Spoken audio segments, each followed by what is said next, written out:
you have a big system, then you've got a higher chance of things falling apart. Okay, so the main things we need to look at under corrective action is look at the corrective action request. So then what is the problem, what immediate action have you taken to identify that problem or to fix that, and the next one would be what action have you taken for that to not happen again. And that's why those corrective actions are then tabled at the management review meeting, so we know where all that sort of stuff dovetails together. So then we know, oh, we're still having troubles with our delivery dockets where we haven't got the right truck going to the right destination. So is it either a problem from the weighbridge, or is it the truck driver that has got bad instructions? Okay. So the fourth main element is what they call document control. So each form has or each document is listed in what they call a document register, or a document master list, some people call that. Some people call it different names for the way that goes together.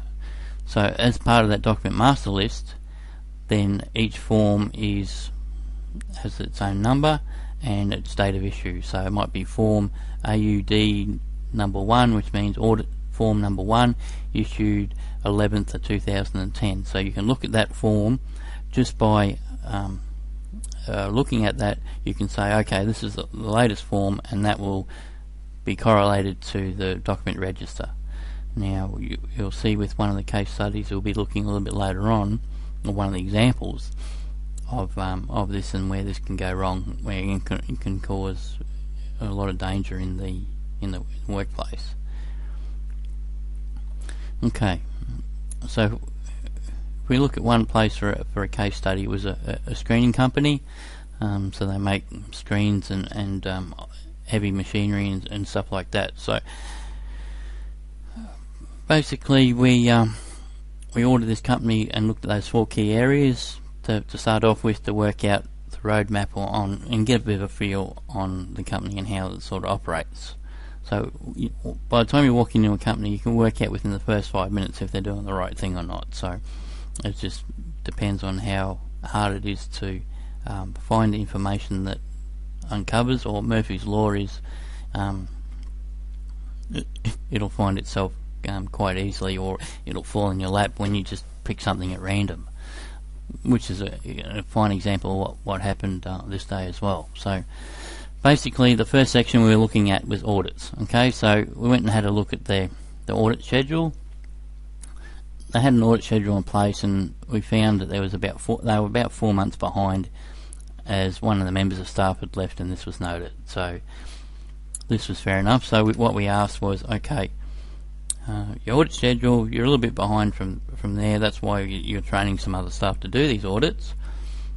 So then what would be the requirement to be how far behind until you'd raise a corrective action for this? So usually probably about 6 months behind, to work out that their audits weren't done on time or as part of their schedule. So once an audit's been done, that's recorded on the audit schedule to make sure that everything has been done at those intervals. So that you can see over the last 12 months we've done audits up to August. Oh, okay, righto, we're about 3 months behind. Oh, we need to catch up on these areas. Okay, so then we had a look at the last audit that was carried out, and that was in the sales division, and also there was a corrective action that was raised and closed. So as part of when you go and do your audit, you check on when the last audit was done, and then what corrective actions was raised, and then if that corrective action was raised and closed, then we just need to verify that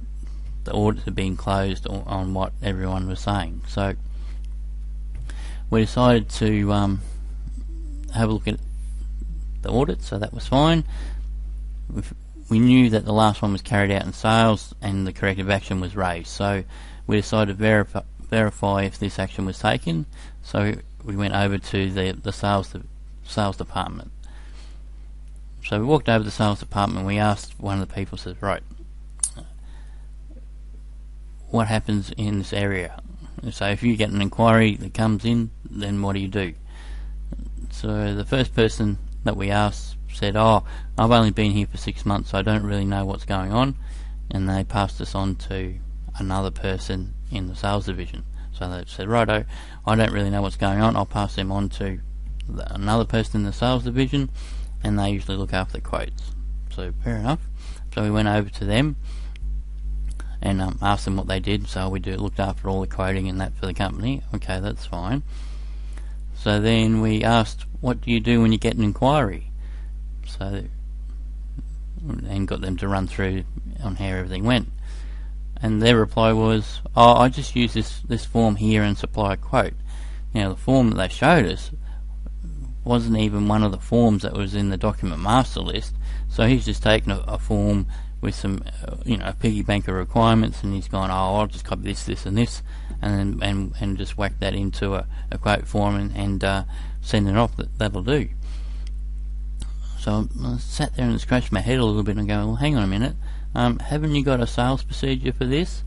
And they go, no, I don't think so.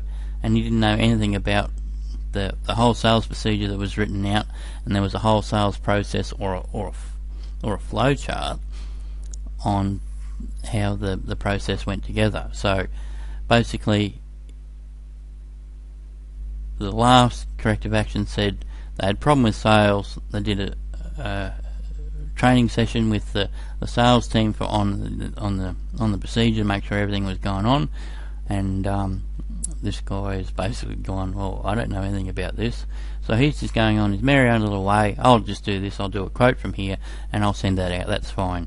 He doesn't even talk to the production team to work out if there's going to be any problems or anything from that. So there's an issue between sales and the manufacturing side of things on what's happening. So there's 3 points that have been raised from just going to do that walkthrough to make sure everything was right. Is number 1, document control. Staff not using the control documents and don't talk to the manufacturing team. 2, the sales procedure. So the procedure and the flow chart hasn't been followed. So if there's a problem with that, then we need to either change the procedure or the flow chart to make sure that everything's nice and kosher.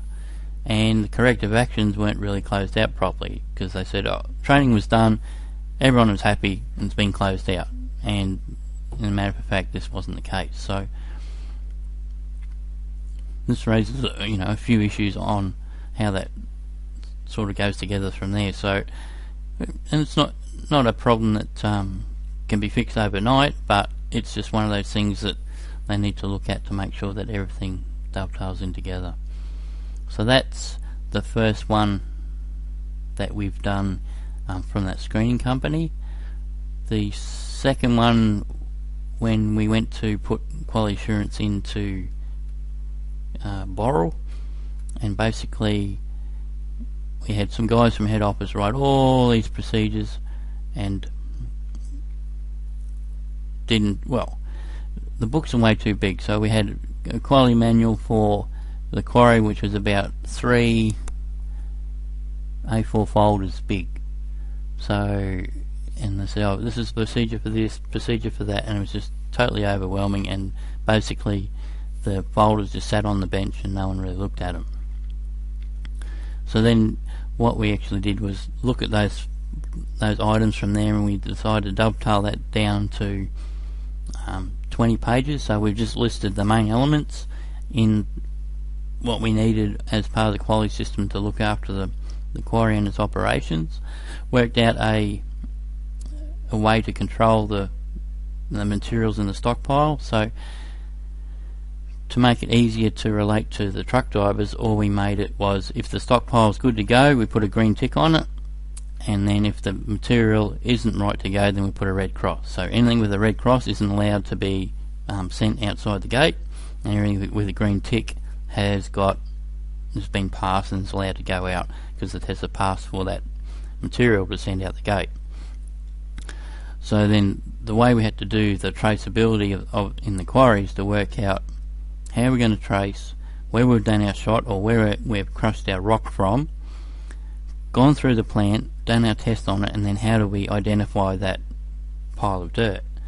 So what we did, we came up on making a lot number. So then we'd say lot number 1 would be for that month. So say we were making some material in March, so we'd say lot number 301. So lot number 3, which was made in March, and batch number 1 for that month. So 301 would be that batch for that stockpile.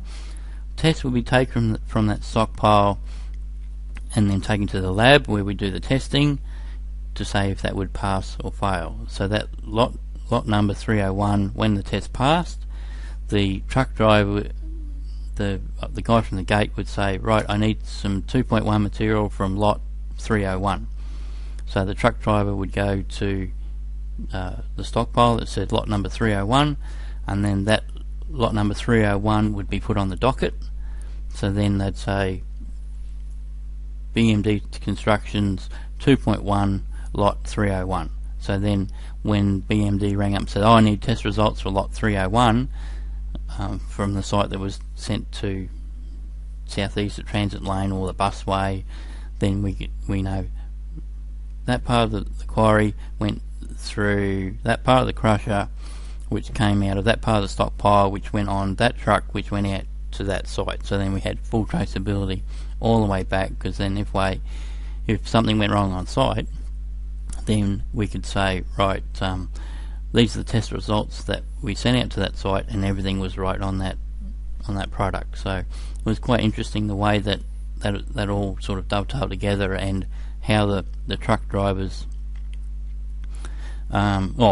to engage with the truck drivers to work out what do we need to do to load all these trucks. Because when you've got 70 trucks, then you've got a little bit of chaos where truck drivers go into the wrong stockpile, and that's why we had a two-way system to the loader drivers to say, okay, this is what we're going at for this material. We've got 12 trucks on job 32, 5 on job 5 and 3 on job 7. So part of my job was to make sure that everything was running right and the truck drivers were going to the right places. So that was quite interesting, and we did that for about 10 years, and we moved about 3 million tonnes of gravel per year. So that gives you an idea on how the system works, which makes it a lot easier for people to save money and identify efficiencies in their business. Alright, well, that sums up the presentation for today. If there's any questions, then we're happy to take questions now when you're ready.